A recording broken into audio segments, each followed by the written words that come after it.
You're in the middle. I'm in. Yes. Yes, Emily's in the middle. Okay. Thank you. There we are. Brilliant. Okay, well, hello everyone, and welcome to the RSA. I'm Sonia Livingstone. I'm a professor at the London School of Economics. I actually have a colleague here also from LSE. My research field is actually children's digital future, so I'm quite interested in what kind of future we're going to be talking about today as we think about questions of conflict and difficult conversations and people living in a kind of fractured world of all kinds of challenges. So today we are joined by author and journalist and pioneer of deep listening, Emily Kasriel, and behavioural scientist, professor and author of Beliefism, Paul Dolan. And we're going to jump straight into the conversation. So for the next half hour or so, I'm going to ask each about their work and their book, and we'll see if they agree with each other.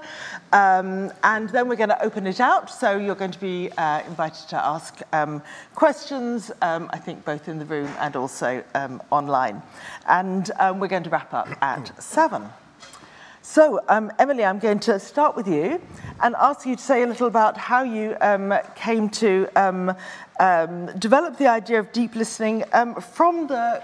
I think you've worked in all kinds of conflict-ridden parts of the world, and somehow you have come to this insight. Can you tell us something? Thank you so much, Sonia. Well, I was at the BBC and leading the BBC Crossing Divide season, which you might have heard about, all about getting stories, telling stories of people engaging across difference, which is actually quite different to what the media usually tells. And in doing so, I realised that I needed to brief my colleagues on how they could help people from different perspectives understand each other better. So as part of that, we recruited 1,000 people in 100 countries with the British Council and the BBC, and I trained them in deep listening over 3 weeks. And what was exciting is we found that they not only felt more connected, even as they discussed subjects they disagreed about, but also felt that they could reflect on their own attitudes. And that was really exciting. And it was just published in the Journal of Applied Social Psychology, your bedtime reading not, you know.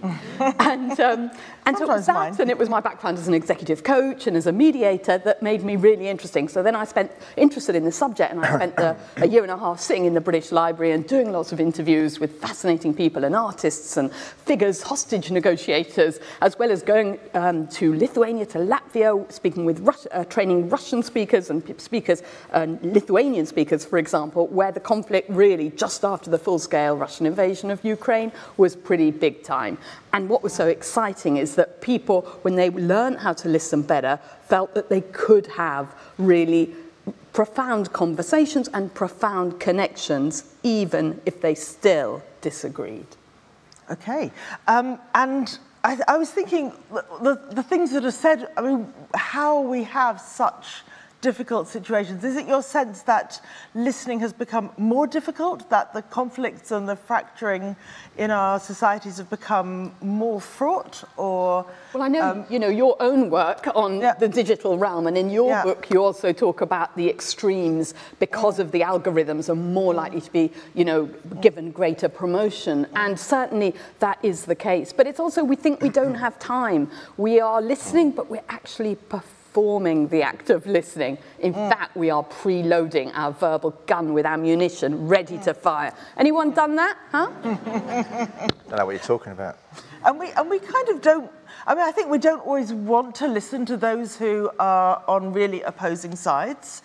Maybe we don't want to give them the credibility, we don't want to give them the kind of, you know, attention. Should we overcome that? Should we talk to anyone about everything? I have end of my book is all about ethics, when we should listen, when we shouldn't listen. And I argue that there is, you know, it's nobody who we should never listen to. But if they're seeking to exploit you or put it on social media or have no intention to listen to you, you might not choose to listen to them. Because people, you're quite right, they fear listening might contaminate them. And they also fear that they're going to give the oxygen of publicity. Yeah. But what's so exciting from the research into my own project and other academic research on listening is that when people feel truly heard, they actually dial down their attitude extremity because they no longer need to feel defensive. They become more open to the possibility of there being more than one perspective. As you write so beautifully in your book about the duck and the rabbit, this is, you know, both the right, the duck and the rabbit. But we can only see one at any particular time. So, Paul, let me come to your work on beliefism. Do you want to just give us a sense of what is beliefism? It's actually not a word that trips off the tongue normally, so no, beliefism. I'm hoping it's a word that everybody's going to start using. We're going to say it from now on. Everyone start using it. Yeah. To discriminate against people who have different beliefs to you, just like any otherism, in the sense that you use it as a thin slice by which to categorise somebody as being wholly good or wholly bad when you find out one slither of information. And you came to this work from, so you were the happiness expert before? Well, apparently, the happiness professor. Yeah, I know. Well, it's quite interesting. When you write a book on happiness, you can just say, everyone wants to be happy and move on, start the book. When you write a book on tolerance and beliefism, it's fucking painful. You've got to write about 5 pages trying to explain to people why it's helpful to listen. Because actually, we're not wired in so many ways to listen to people that hold different views. You know, it's much easier to be in a room with people nodding than it is with people shaking their heads. And so that was an interesting, at least, part to start the book, to motivate it. And my point is a point that you've made as well. I know that we share similar views on this, is that well-functioning societies not only tolerate difference, but they celebrate difference. We would never have evolved to be where we are now, in the way we are now, if everybody was the same. So you've kind of moved from beliefism to questions of difference, which is identity.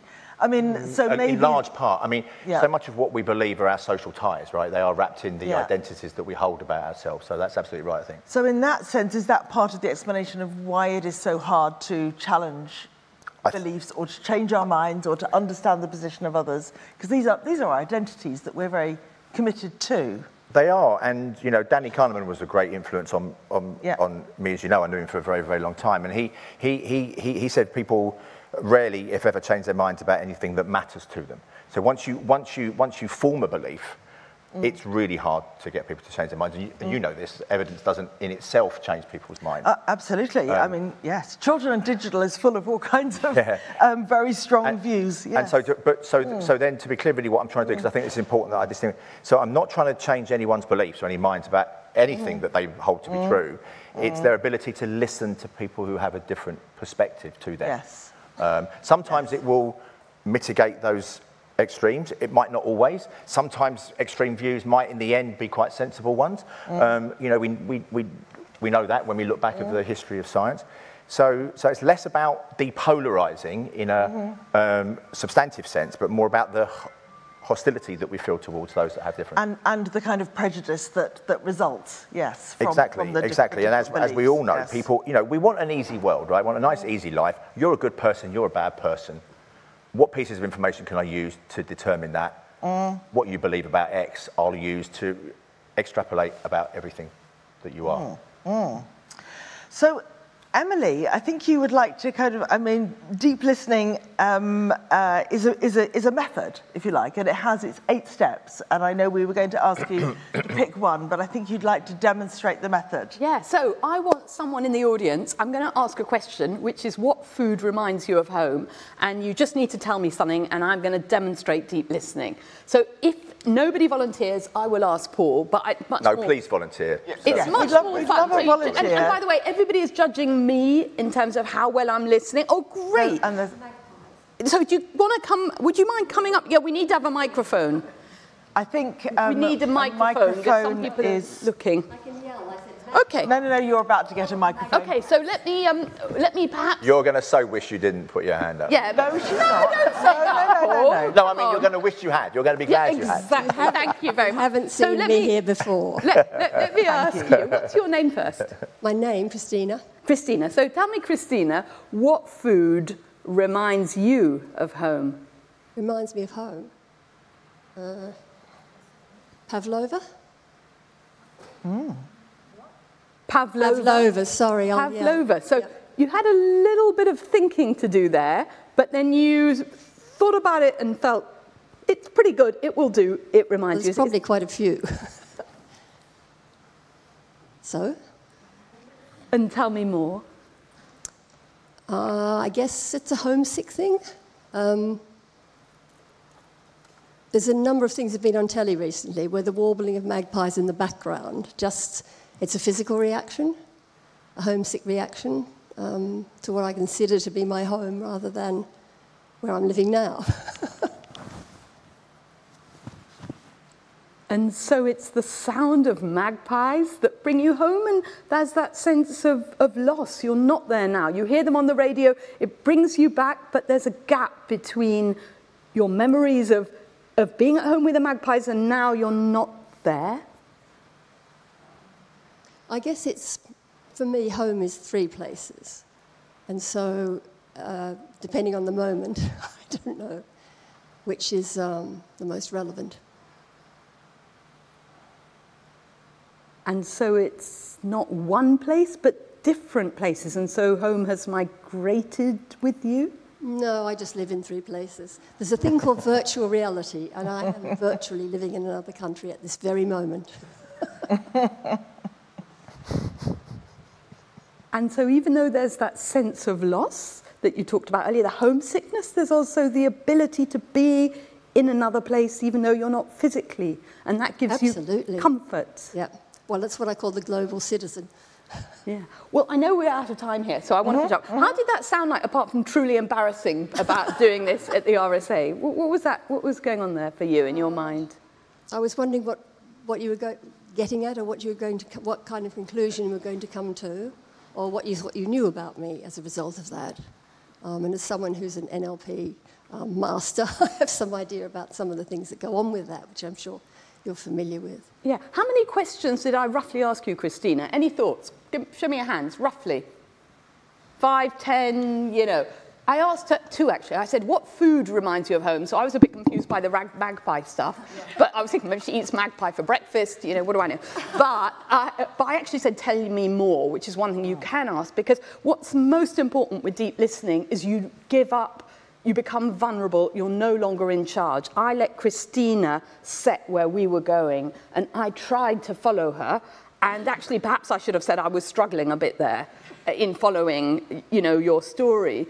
And tell me more allows Christina to define what more is. Now, I might have said to you, wait a minute, did you eat magpie? You know, how can you live in 2 places at once? What's the, you know, there were many questions. I, as a journalist, have loads of questions. I didn't. I let Christina determine where we needed to go, obviously in a completely compressed time. So what was I doing in like 1 minute? Deep listening is setting, you know, a place where somebody's comfortable. This is absolute opposite, yeah? Number 2 is listening to yourself first. So before I coach somebody, try and settle, what are my shadows? What am I projecting onto Christina? Especially when we disagree, nothing to do with her. Step 3 is about being present. And that's hard to do in this weird surrounding, yeah? Distractions, digital, mobile phones, everything else. Step 4 is about being curious, like what's going on for her, not assuming I already know. Step 5 is the gaze. Face-to-face, actually, not so good. It's either we're about to kiss or fight. 60 degrees, much better, yeah? Step 6 is silence. You'll note I try to leave a compressed silence because of my time clock here. Step 7 is reflecting back, not the type of reflecting back in active listening. It's really the very essence of what she says, doesn't say, and feels. Step 8 in order to go deeper. So. Thank you. Fantastic. And we should say thank you to Christina for being a willing guinea pig. Thank you. 8 steps for deep listening, demonstrated beautifully. I have lots of responses, but I'm going to invite Paul to respond.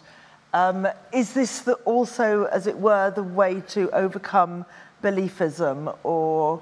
Yeah, I like the deep listening. So can we come to that in a second? Yeah. I was interested in Christina's trying to second guess or guess what it was that you were trying to get at. And I think that's really important to break the beliefism point, is to not assume that people are going in motivated by ill intent or gaming or all of the things, because actually not always, of course there are exceptions, but most people most of the time are not motivated out of harming you. They're not motivated out of gaming you or kind of winning you over in some sense. You know, they're kind of, you know, just decent, normal human beings. And so starting with that assumption and then being proved wrong about that is probably a better place to start than assuming than being suspicious and then wanting to be proved wrong about that. I mean, I think there's something about time as well, isn't there? I mean, you conducted a slow conversation, I think, in these kind of fast times when we don't allow time to pause and think. And it was both for you to think, but I think also for your interlocutor. Interestingly, when people use silence, that's the one thing when I train people around the world, from boardrooms to conflict zones, they are most resistant about. But it's the one thing they say has made most difference to their life. Because when I'm giving silence, it's silence for her to think new thoughts she's not even thought before. And it's silence for me to make sense of what Christina has said and to begin to build trust. And trust is something I think that many have said is kind of lacking in today's society. And trust and beliefism must go together somehow, that we make these prejudicial assumptions about others because we've kind of, I mean, is that the broad context? Yeah, I think it is. I mean, again, I'm reminded of Kahneman. So one of the chapters that didn't make it into Thinking Fast and Slow, because it was quite a long book anyway, is a paper that he had looking at the behavioural biases in relation to conflicts and to negotiation. And it's nearly always better to be, from a behavioural bias perspective, to be a hawk than it is to be a dove. Because it's kind of better sometimes psychologically and in your reputation to be cynical as opposed to be trusting. And so some of the tide that we're swimming against is actually kind of almost like a natural part of the human condition. So it would require us to design environments in ways that nudge us out of that predisposition. Because we're not going to do it by willpower alone or by desire, because much as we all might say, it's really funny talking about the book, people say, oh, I'm a really tolerant person. And then they reel off, and then they think for a moment, silence, and then they reel off a list of all the people they hate.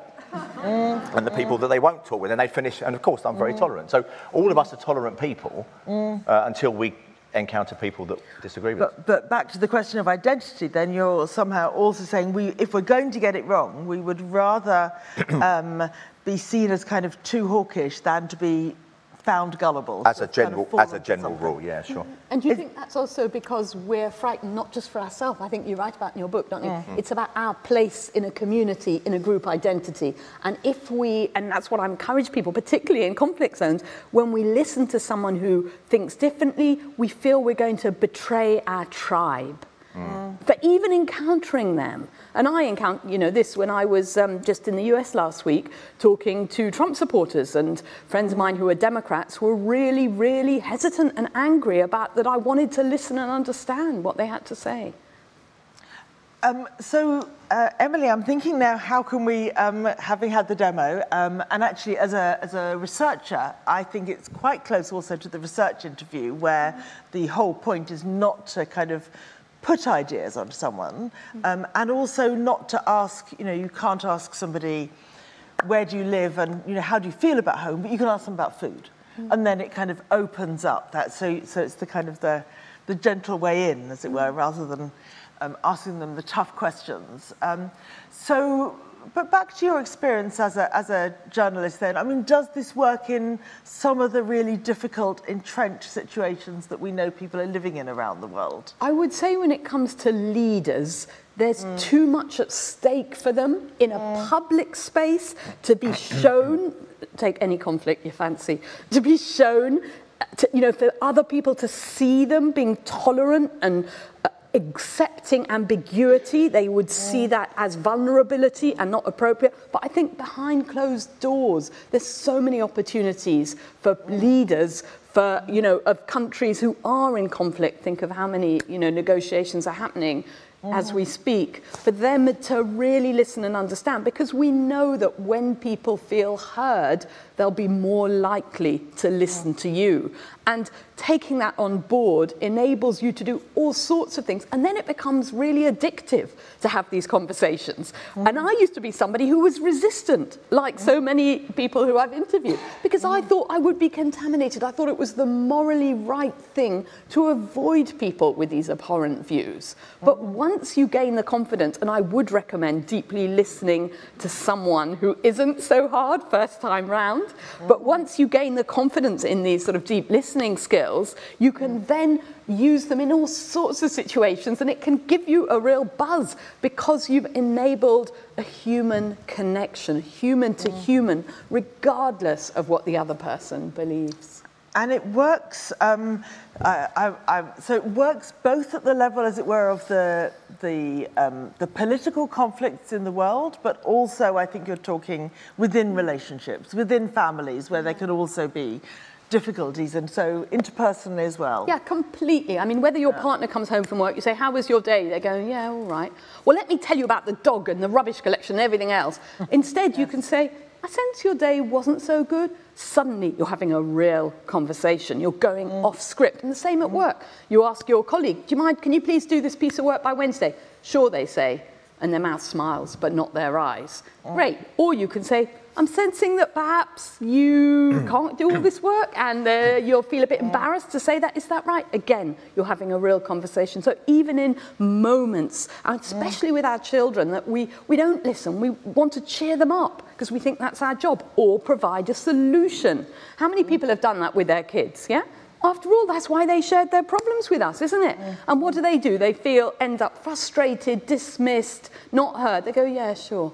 And they haven't felt, accepted with their difficulties. Whereas if you can allow someone the time and space to create their own solutions, far more likely to implement them, and they're far more likely to see the big picture if they've had a chance to talk about the difficult stuff, which we shy away from. We absolutely do, partly because I think we don't think we're going to be able to solve it, so it's going to show our inadequacies as well. And what you say about children definitely rings true. They say over and again, I wish I was listened to more. I wish my parents would, take that time to stop and listen. So Paul, does this, now I'm thinking about these kind of different levels, does beliefism also operate in the interpersonal sphere, or is it, as it were, only with other people that we have these kind of prejudice judgments? No, it's within the families, or it's everywhere, friends? because we're kind of, I mean, I hate using the word wired, but we're wired to forming groups, identify the outgroup. You cannot. We will make a decision about whether someone's friend or foe within the first split second of seeing them, and that's done automatically and unconsciously. And having worked in conflict zones where you can't imagine a worse conflict zone than institutions like LSE, then like the biggest conflict zone you can ever imagine. Working in academia, it's honestly. You've done nothing in comparison. We're fighting about important things. Fighting about, or the unimportant stuff. So you see this play out both in as you're asking about, in institutions, in organisations, and in individual behaviours. But let me just maybe, if I could just clarify beliefism again, because I think it's important. So that is that when we use that thin slice, it's then plays out in wholly irrelevant environments. So there's experiments, there's field studies, there's stuff done in the wild, stuff done in labs. So if you take, for example, a lab study that's in the book, people are asked to code shapes. These shapes don't really exist. I think they're called blaps or something. And you can get expert advice on whether it's a blap or not from people who know something about shapes. And so, therefore, you want the best advice. But the moment you find out the political allegiances of someone giving you the advice, that becomes much more important than the expertise that they might have in being able to code the shapes. So once you're someone from the out group, I'm now not listening to you give me advice on something that's wholly irrelevant to the decision. And we see that play out in economic decisions. Like it's real, when real money is at stake, in the real world, people will be beliefist. And so it plays through organisations, institutions, and into individuals. It plays into families. It plays into all of the ways in which we interact with one another, for the simple reason is that we need to create some order in an otherwise complex, ambiguous, chaotic world. And the simplest way to do that is to decide, are you one of us or are you one of them?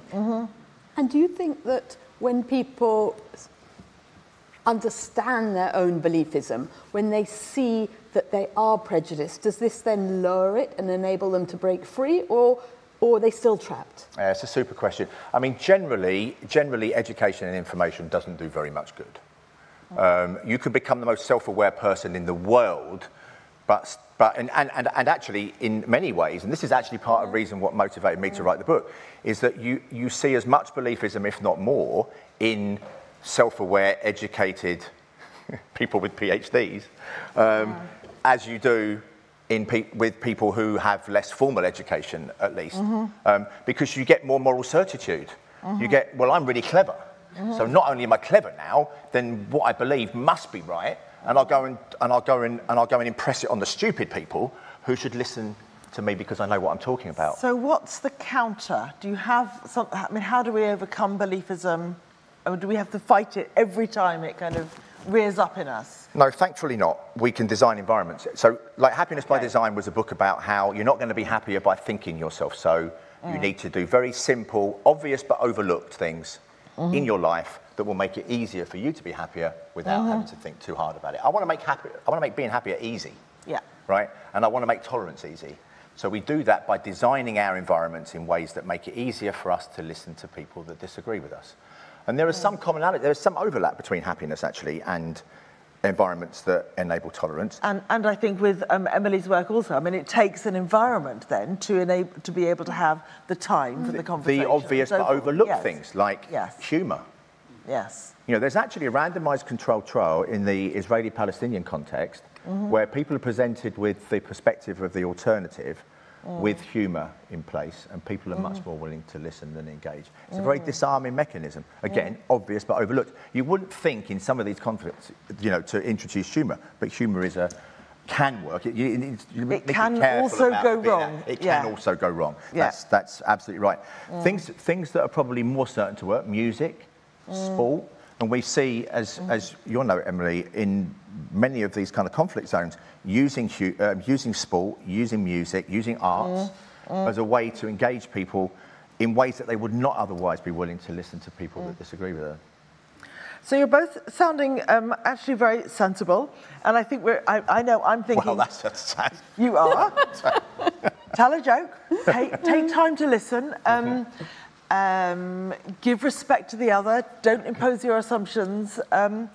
So what is it in our society that has kind of created the sense that we have no time to listen and that we're going to misunderstand?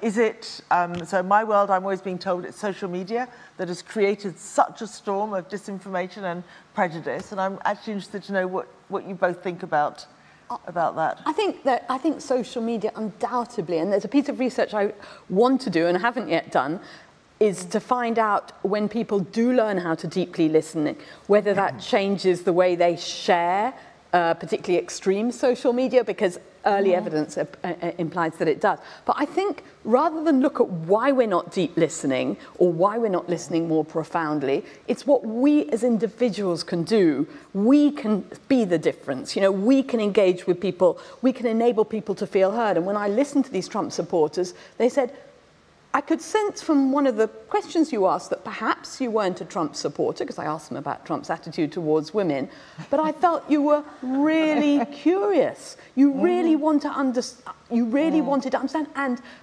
I felt heard, and I didn't expect that. And in fact, there were T-shirts. I went for 2 days, crazy cold weather on inauguration, just before lining up with Trump supporters at Capital One Arena, and there were big T-shirts loads of people were wearing saying, finally, we've been heard. And I think it's so important for us to listen to communities who are not being heard. That's what Hannah Arendt, wrote about in The Origins of Totalitarianism. If people are not heard, much more subject to be attracted to authoritarianism. So I think as individuals, we can learn to listen better to our families, friends, colleagues, and then embark on, trusting ourselves to engage meaningfully with people who think differently. Same question to you, I think, though. Is the social media world making us more polarised, making us less able to overcome our that's a better question for you, Sonia, isn't it? You're I'm curious about your... Well, we know that there are very few randomised controlled trials, so we don't really know too much about the causal mechanisms, do we? But there's strong suggestive data. Yeah, I mean, I think that's probably about as much as we could say as academics about the polarizing nature of social media. The interesting question is not so much then, of course, what happens just online, but whether there are spillovers into the way that people relate to one another offline. And so you could see conditions under which the hostility online is a substitute for hostility in the real world. Going to football matches, having a season ticket at the London Stadium to watch West Ham and shout at the opposition fans. Our season tickets are right next to the away fans. Brilliant. Opportunity to be as hostile as we like for 90 minutes. Come out. Feel purged. And feel purged. But actually probably it's not like football online, is that it will often act like it was for the hooliganism problem in the 70s as a spillover outside of the ground into the streets. And I think that it recalibrates what we consider to be civil behaviour when we can perform in the ways that you mentioned online, have a strong view about something, have the moral authority to assert that view, to not be willing to listen to dissent because that gives us that moral character, and then carry that through into how we engage with people offline. So I think a difference between you is emerging, and there may be more differences, but I'm struck by, you just undermined it a little bit, but I'm going to pull it out anyway.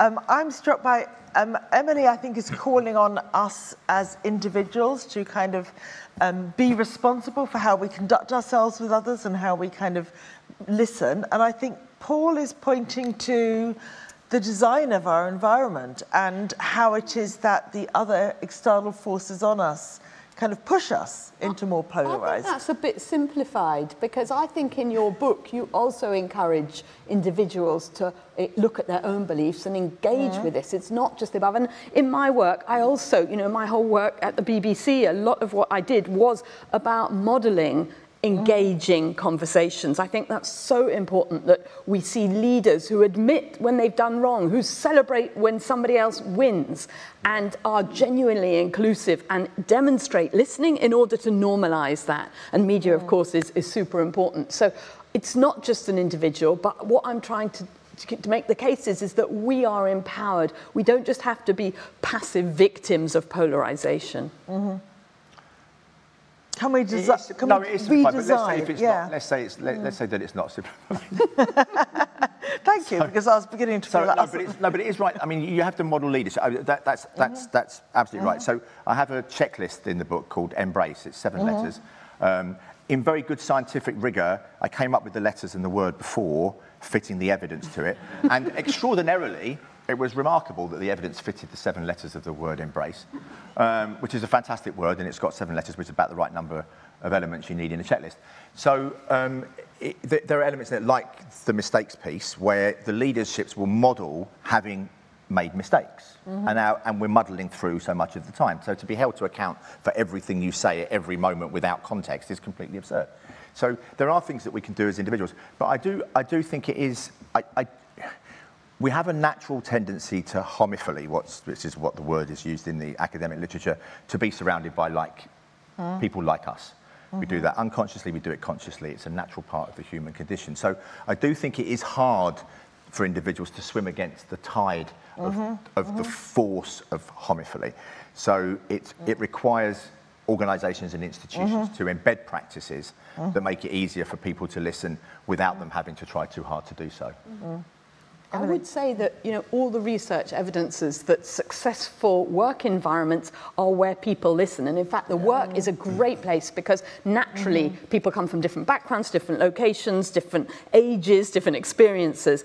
And at work is a fantastic place. And universities, before they started charging different rates for people, in halls of residence, used to be, again, a great place for people from different backgrounds. And nowadays, a lot of people stay at home who are less wealthy, and I don't think it's as effective as it perhaps used to be. But I think that environments can be created and can be very, very powerful to engage with people who think differently from different backgrounds, different countries. And London, being such a fantastic multiracial city, is a perfect place for us to be exposed and engage with people with very different backgrounds to our own. I mean, I'm kind of thinking now of the sort of melting pot idea that we get together, we mix, we overcome our differences. at some point, do we need to say something about differential power resources or differential visions of what the world should be? I mean, it's not just that we misunderstand each other, is it? We are fighting over really different visions of how the country should be, or the family should be, or I wouldn't say overcome differences, because with deep listening, I'm always aware of saying it's about understanding. The objective is to understand. Now, through understanding, we might be able to come to a position. If you ask your partner, you know, you're desperate to have a beach holiday, they want to go to a culture city. If you actually listen to them, you might decide that you want to go on a cruise because it meets both of your requirements. But that's not the agenda. The agenda is to understand, because when you understand, when you treat the other person as a human being, as a sort of more I-thou relationship of respect rather than as an object to extract value, all sorts of things become possible. But power is really critical. And there's research that demonstrates it's, surprise, surprise, even more powerful, more significant for people with more power to listen to those with less power, because that's not the expected norm in a relationship. I mean, Paul, the in-group, out-group, they've actually got more. They are more educated, or richer, or poorer, or how do we... maybe the prejudice has a grain of truth to it. Yeah, it's interesting. So if you look at... So in the political science literature, the silver... it's not a silver bullet, but the biggest element is what you've been touching on, Emily, is exposure. It's being around people that are different. You realise they're not that different after all. Different goals and ambitions, but that does require there to be some degree of equality between the groups, and that's where institutions matter. So trust and faith in the institutions is really important for that exposure mechanism to work, and I think that's what that speaks to about the power relationship. And I would say again that research shows that it's not enough to listen. People often want action to be taken. Yes, yes. I'm sure there are now lots of questions in the mind of the audience, so I'm going to turn to you now and invite questions. I think we have some roving mic. Yes, one at the back, fantastic. So the microphone will come to you. And I think we also have questions online that we can come to. So those listening online should feel heard also. Oh, are we being watched online as well? Yes. Watched as well. Hello, online people. Where are they? Where are they? Where are We're going to hear from them in a minute. Hello. You will hear from them. From them. So I'm going to ask for a few questions, if I can remember them, to kick us off. And I'm just looking at... so I'm going to start with the lady in orange, and then go to the gentleman at the back and the one at the front. And then I'm going to come round again. Yes, starting with you. Yes. Hi, please. thank you very much. Really enjoyed it. I just wondered what your reflections were on Parliament, and specifically like the Houses of Commons. Like, they sit opposite each other. It's in a really confrontational way. They jeer at each other. They shout at each other. You're not allowed to show vulnerability. There was, you know, a kick-off this week about someone crying and whether or not that was right or wrong. They're not showing deep listening. They're not showing any of these things, and their environment isn't really set up for it. And they are leading our society, and they are the people who are making, and they're the institutions. You mentioned these institutions that we're supposed to trust in. What would you recommend if you were to redesign that space to be more effective in light of your knowledge? Brilliant, brilliant question. Thank you. I'll take the one at the back. Redesigning Parliament, I think that's going to be for Paul, but the maybe two words which fascinate me are tolerance and respect. I believe there was a Oxford University debate a couple of years ago about community guidelines, and there was a vote, and tolerance won 87% to 13%. And the reason was because respect is like love. You can't insist that somebody loves you any more than respect them. And therefore what you're asking people to do in community guidelines is fake respect, and that means you're asking them to deceive and lie, which is not a good thing to ask people to do. So I was just wondering, and I think the RSA has the word respect. The other point on that is that often it's the left wanting that word, and it works one way often, from right to left. It doesn't work as much from left to right. Any comment? Okay, so interesting asymmetry is very good. And gentleman down here, the front. Thank you. Hi, my name is Shige Sakure. I go by they, them pronouns. I wanted to hear more, expand a little bit on this question of power and power dynamics, but, and also harm, and where you see listening and disagreeing productively can heal harm, but also where maybe there's risks of generating or amplifying harms that are already there. I was thinking of, even in the example of the kind of easy seeming, like, hey, what's a food that reminds you of home? And in my mind I was like, whoa, if you were asking this to like a refugee and you don't know the dish that they said, and you actually come from the organization or government that maybe caused them to be a refugee, there's you know, like, how would it be in these like very deep power dynamic situations? How is it even, and to I think what you brought up earlier, is it even ethical in some instances to try to have this type of listening around disagreement? Very good. So I'm going to ask for brief answers from our speakers before we come back. You don't have to answer all three, just pick one. Or, on Parliament, couldn't agree more. I talked to Christiana Figueres for my book, who did the UN negotiator for the Paris Climate Accord, and she always at the UN tried to get a square, if not a circle, in order to create better environments to listen. Face to face, as I said, far from ideal. On the question of power and ethics, couldn't agree with you more, which I've got 2 chapters on this. We might listen and find more than we can bear. Or we might listen and people will share information which is confidential. And I think what's most important is to be boundaried and contract at the beginning and what you're going to do with the information, but also come from a place of openness, come from a place of good intention, and you're not using it in a manipulative way to try and sell something to somebody or to try and make them do something, and you just pick up on the bits of information that Christina, which fitted my own agenda. And I think it's the place in your heart which comes from a place of good intention, which enables deep listening to be, to be more ethical ultimately. But there are certain circumstances where it's not appropriate. You're quite right. Cool. On that question, on that comment about respect, it reminds me of a Bob Monkhouse joke, although other people have used it many times. Said the key to life is sincerity, to be sincere, and once you've learnt to fake that, you've made it. So. Perception is everything. I mean, actually it is. I mean, that's actually the world that we live in. We live in a world of perception. On the Parliament point, I was trying desperately to avoid mentioning Steve Baker, who has become a very good friend of mine over the last little while. And so he would be able to much better speak to Parliament. But what my understanding of Parliament is that is theatre, essentially, those parliamentary processes. But the select committees actually do a pretty good job of listening. They actually bring together people from across the parties to address these issues. But they don't get very much of a looking in the media, because we like the theatre and we like to present people. We like to present Steve as an evil man because he was a Brexiteer, and not move on from that. When we wrote a piece for the Times Red Box a few years ago about vaccine passports, I looked at the comments under what people said. Well, actually, 2 things happened as a result. That's quite interesting.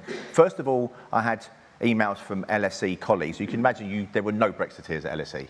Like, that was like rocking horse shit. Everybody was an ardent Remainer, and so I was getting emails from people saying, how dare I be even talking to Steve, let alone writing a paper with him, because he's the evil man of Brexit. But under the comments section, there was very few comments about vaccine passports. They were mostly about Steve's views on Brexit. It was like, because people had identified somebody as being categorically an out-group member, they weren't willing to engage at all in that person being the in-group. And that plays out to the theatre. That's the theatrical piece. Whereas seeing what goes on in the select committees is where really most of the action is, but it's kind of boring for the media. I promised to come here next, and I can see, okay, gentleman in pink behind and a woman there at the back. Yes, in black. Thank you. Talking again about your conversations with Americans, I had the same experience talking to someone and completely doesn't want to hear my point of view or where she got her information from. And this is the same case with other people I know about vaccines, climate change. Do you want to keep your microphone on you? Sorry, vaccines, climate change. Right. What was the other thing I was saying? Brexit Conspiracy theories. Yes, Brexit. So you say to them, where did you get your evidence from? Could we talk about, let's go back. I don't have to tell you how I feel about it, because can you explain how you feel about it, how you've come to these things? Then they talk to you about something completely weird, which is completely unscientific or whatever, and you say to them, well, are you sure about that? And then they still say, yes, I know, because my friend told me and somebody else told him and I read it somewhere. So what do you do about that? Yes. So not so much listening, but getting them to listen. May I say something on that? You may. Just quickly on that, because it's the humility piece. Because most of us don't actually know very much. Most of what we know to be true comes from sources of information that we trust. Different people trust different sources of information. So there's a kind of assumption in there sometimes that other people, they're the conspiracy theorists, they're the ones who don't believe. They found it out from their neighbour rather than from evidence. None of us know. None of us know very much. And so I think if we can approach most interactions with that humility, I think we'll do a much better job. But but the challenge is to get the humility and the deep listening on the side of the other person. I think that's a great on us as well. Yes. I mean, we've got to start with it ourselves. Yes, yes. We've got to start with it ourselves. Yeah. Good point. The floor is yours, sir. Sorry, I was just going to ask, at the moment, I'm very worried about younger people. I'm talking sort of 25 and under. The number of things I see on Instagram or in the streets or even going to the theatre or anyone who disagrees with someone on the left, you're a literal fascist. I can't talk to you. I don't want to hear what you have to say. I don't talk to you. And on the flip side, obviously, that really endears that person to the person with the other view. So before you know it, it's not even a question of even attempting to listen. People do not want to hear it. I think we're having a conversation now with, I'm looking around the room and everyone is broadly of a certain age or older. How do we... Speak for yourself, mate. Thanks. But how I'm really worried about where this is headed for people who are, say, in their undergraduate years now and even a bit younger than that. Where are we headed with this? Because it does feel very scary right now. One more question, and then I'm going to turn back to our speakers, and then we do have some online as well. So, yeah, please. So, it's working? Okay. Yes, it's on. So I'm from the US, and I am intrigued by some of the concepts and ideas that you all shared. So Paul, I believe I heard you talking about the sense of identity. So when we talk about beliefism, how that's tied to our identity, and how that then makes it very challenging to talk about, to address, to perhaps move the needle, if you will, in one direction or the other, which is connected, Emily, to what I heard you saying just about the deep listening and what we have to address within ourselves to even be able to do that. So my question is, because there's been a lot of talk about, left-right listening, right-left listening, does it happen, it doesn't happen, the Trump supporters with the T-shirts, finally we've been heard.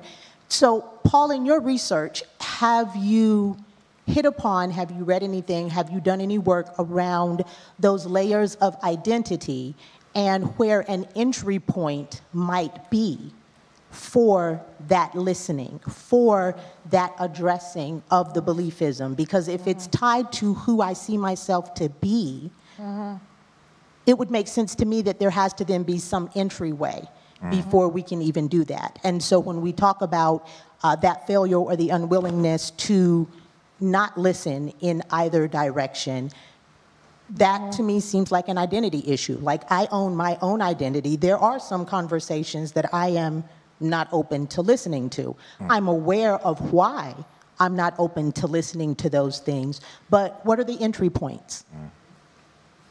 Do you want to take that? And then I'll quickly do it, and then I come to.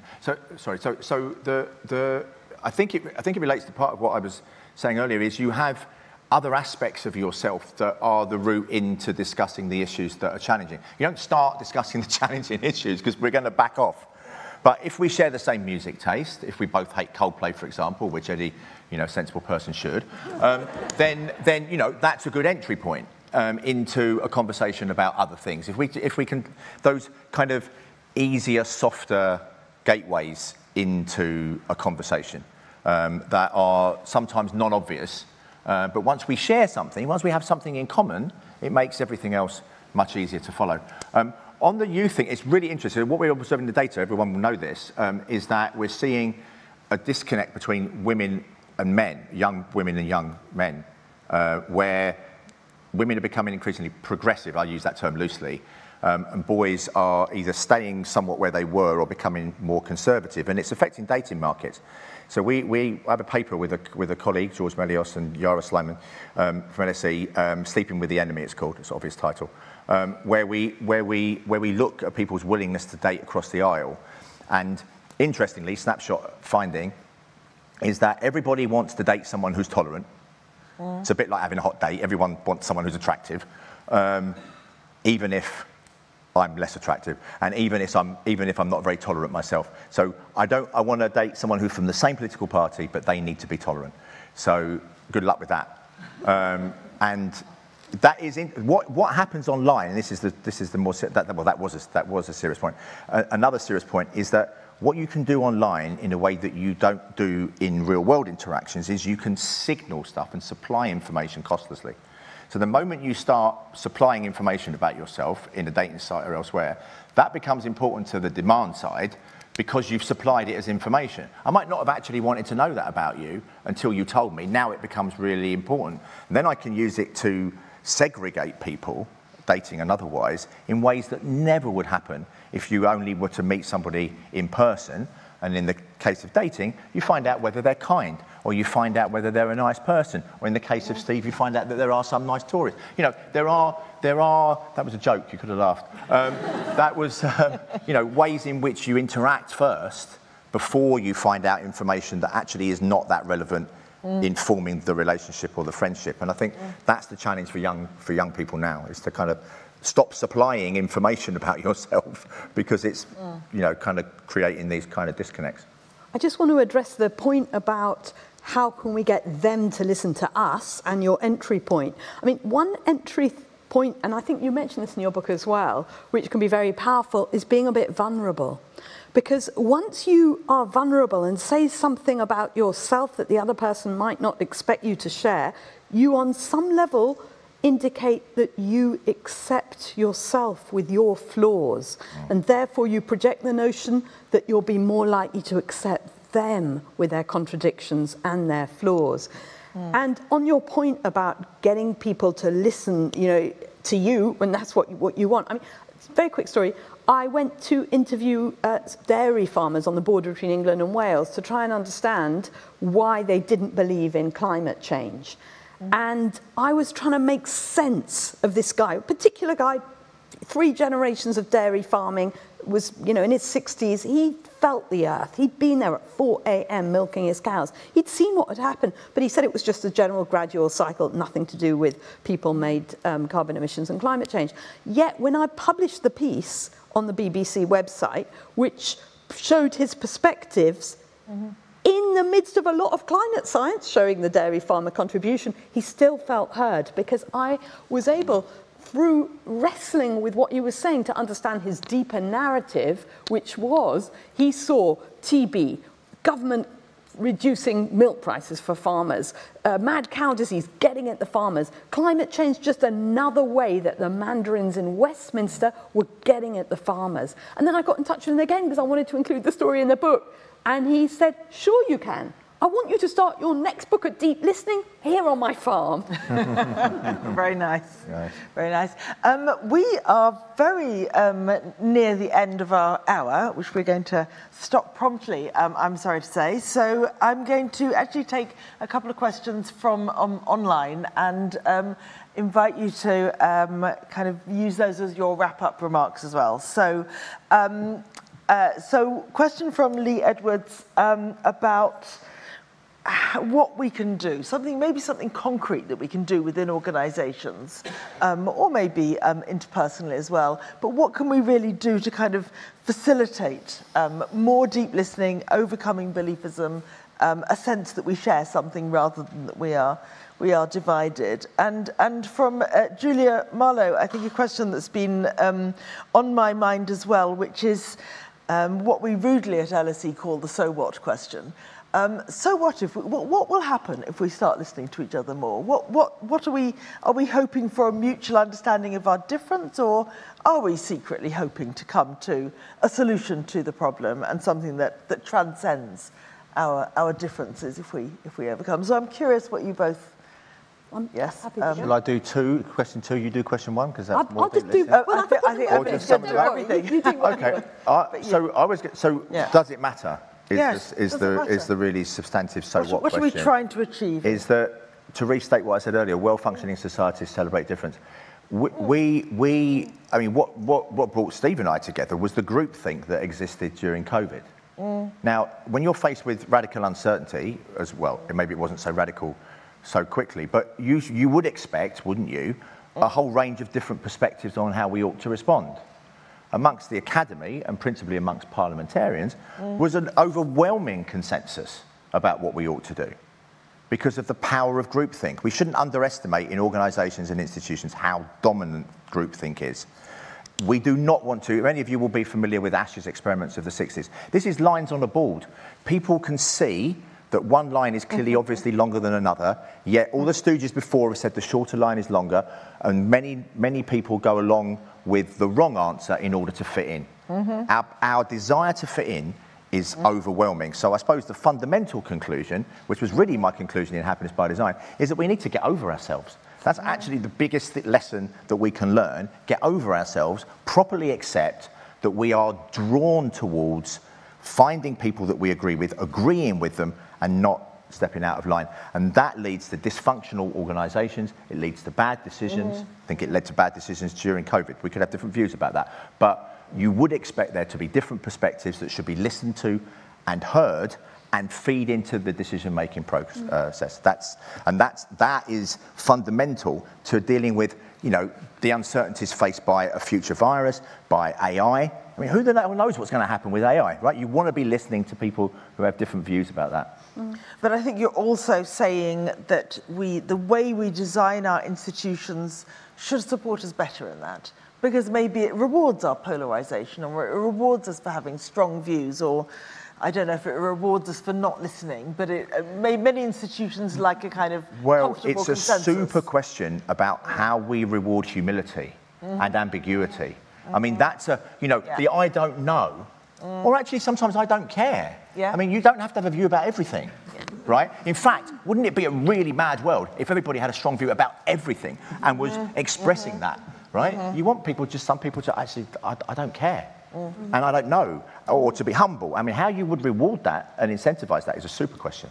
Yeah, I mean, I completely agree with you. I'm so sorry to say, because I know you wanted to have a bit of No, I was just but I mean, I think that we need to deeply listen to people who think differently, and to deeply listen to people who are not heard, in order to address these twin crises of loneliness and polarisation, which our society is battling. And what you can do, you can leave this room, and I know I've only given you a very quick whisk on deep listening, but you can read my book, which I also illustrated, or there's a lot online, which if you don't want to buy the book, and go and listen to somebody who you're intimate with, somebody who you're close to, and don't just assume you already know. Go off script and have an authentic conversation. And then, when you get a bit more confident, go out in the wild. Find someone with views you don't agree with and try and deeply listen to them. And you will find it bloody hard. Ask me, ask my family, yeah? I mess up with this deep listening stuff all the time. But once you've begun this adventure, it will start to become addictive. And who knows what can happen then? She's a much better person than me, by the way. She wants people to read her book. I just want people to buy mine. Well, fortunately, I think everyone is going to have the opportunity to do either or both after this session, but we do have to wind up. We are bang on the hour. It has been a fantastic conversation, so when we're going to have to wrap up, I want to thank those who are, wherever they are, watching online. Thank you also for comments and questions. And both Emily and Paul, I believe, are going to stick around and sign their books, should you be interested, after this event. So I'm just going to say a terrific thank you to the RSA for hosting, and to our two wonderful interlocutors for listening to each other and having such wonderful things to say. Thank you, Sonia. Yeah. Pleasure.